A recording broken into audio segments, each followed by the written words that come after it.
processus électoral, des experts en informatique font des propositions au gouvernement. Pour plus d'informations sur ce sujet, retrouvez-nous après le générique. Mais avant de commencer, n'oubliez pas de vous abonner et d'activer la cloche de notification pour ne pas manquer nos prochaines vidéos. Bon visionnage.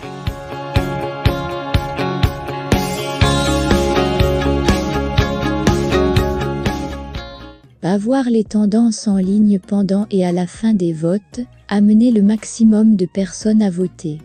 Aussi, empêcher d'éventuels tripatouillages des représentants de candidats pendant les dépouillements, sont entre autres les innovations qu'apporte le système de digitalisation de Long Tolerance in the World qu'Ofin Goran Kwasi Vianney, président de Long Tolerance in the World, et ses camarades veulent apporter leur expertise à la Commission électorale indépendante, CEI, et au gouvernement à travers la digitalisation du processus électoral.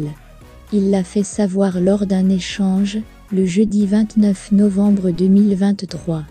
Pour lui, il est possible d'organiser des élections et avoir les résultats en moins de 2 jours. Nous avons des logiciels appropriés avec des partenaires internationaux pour faire une observation assez objective des élections. La preuve a été faite en 2020.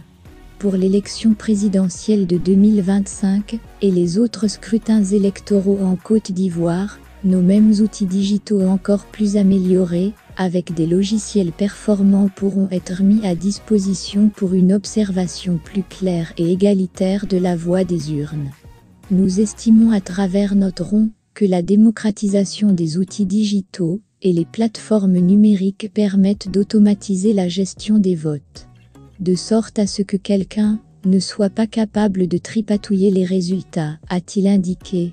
Selon lui, l'objectif de cette digitalisation est d'améliorer le système de vote actuel mis en place par la CEI. Également, tirer la sonnette d'alarme, afin que ceux qui sont habités par l'idée de la non-transparence, de la corruption et des tripatouillages, comprennent qu'il y a un nouveau mécanisme, qui permet de freiner leur élan de tricherie, a-t-il informé. Pour lui, cet outil va emmener tout le monde à ne plus discuter ou contester les résultats d'une élection. On parle de tablettes digitales au sein de la CEI. Moi je dirais plus numérisation au sein de la CEI, parce que la numérisation, c'est ce papier support, que j'ai en main, qu'on transmet dans quelque chose d'immatériel qu'on peut le voir sur un ordinateur, ou sur un portable. Ce que la CEI a aujourd'hui, ce sont des tablettes, qui en son sein n'importe quel individu, qui se trouve sur la liste électorale physique, doit se retrouver en temps normal, dans la tablette. Ça ne fait rien d'autre que ça. Même si vous avez voté, ça ne veut pas dire que vous avez déjà voté, ça ne veut pas dire que certaines personnes restent à voter, ça c'est la numérisation. Mais nous on parle de digitalisation du début du processus, jusqu'à la fin du processus. Le Liberia l'a fait récemment. Vous connaissez l'histoire du Liberia comme moi. Le Liberia n'a fait que des guerres.